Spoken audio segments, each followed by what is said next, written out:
Welcome to Raj news. Operation Sindoor శత్రు వెనులో వణుకు పుట్టించింది. దాది పాలకులను షేక్ చేసింది. పహల్గామ్ ఉగ్రదాడికి ప్రతీకారంగా భారత్ భద్రకాళి అవతారం ఎత్తింది. సైనికుల శివతాండవంతో పాకిస్తాన్ లీడర్లు గజగజ వణికిపోయారు. పైకి మేకపోతు గాంభీర్యం ప్రదర్శించిన కాళ్లబెరంతో ఊపిరి పీల్చుకున్నారు. యుద్ధం వద్దు శరణమే అంటూ కాల్పుల విరమణకు అంగీకరించారు. ఇంతవరకు బాగానే ఉంది. కాల్పుల విరమణను ప్రతి ఒక్కరూ ఆహ్వానించాల్సిందే. కానీ సీజ్ ఫైర్తో సాధించిందేంటి? సడన్ గా ఎందుకు నిర్ణయం తీసుకున్నారు? ట్రంప్ చెబుతున్నట్లు అమెరికా మధ్యవర్తిత్వం నిజమేనా? సీజ్ ఫైర్ సీక్రెట్లపై ఇవాల్టి స్పెషల్ డిబేట్.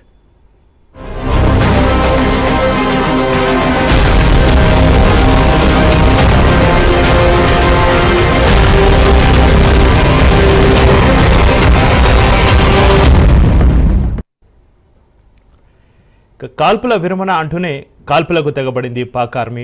డీల్ కుదిరి 4 గంటలు కాకుండానే ఉల్లంఘనకు పాల్పడింది. దాది నమ్మక ద్రోహంపై యావత్తు ప్రపంచ దేశాలు భగ్గుమన్నాయి. దీంతో ధీటుగానే సమాధానం ఇచ్చింది ఇండియా. ఆపరేషన్ సింధూర్ ఆగదు, ఆపరేషన్ సింధూర్ను ఆపట్లేదంటూ ప్రకటించింది. పాక్ ఐఎస్ఐ అంటుతో రెచ్చిపోతున్న ఉగ్రవాదుల ఏరువైతే లక్ష్యంగా అడుగులు వేస్తోంది భారత్.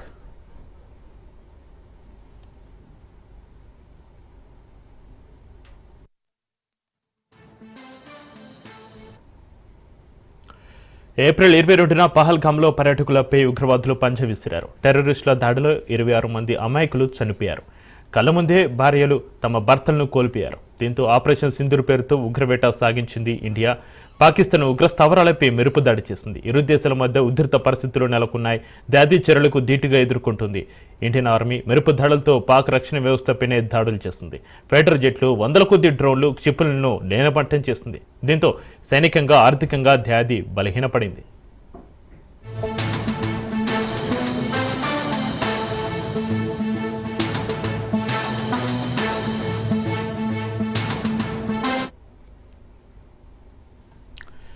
చేతిలో చిల్లి గవ్వలేకపోవడంతో ఐఎంఎఫ్ను ఆశ్రయించింది షరీఫ్ సర్కార్. అంతేకాకుండా అమెరికా ప్రెసిడెంట్ ట్రంప్ రాయబారంతో పరిస్థితులు మారిపోయాయి.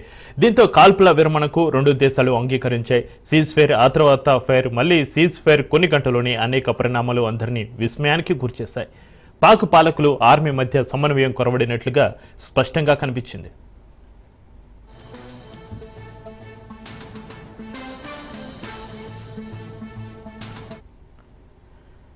పక్కలో బల్లెంలా మారిన పాక్ ఆట కట్టించాలని ప్రజల నుంచి డిమాండ్లు వెలువెత్తిన కేంద్రం సంయమనం కోల్పోలేదు.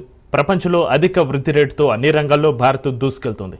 ఇలాంటి సమయంలో యుద్ధం అంటే అభివృద్ధికి ఆటంకం తప్పదు. అందుకే కాల్పుల విరమణ ప్రతిపాదనకు అంగీకరించింది.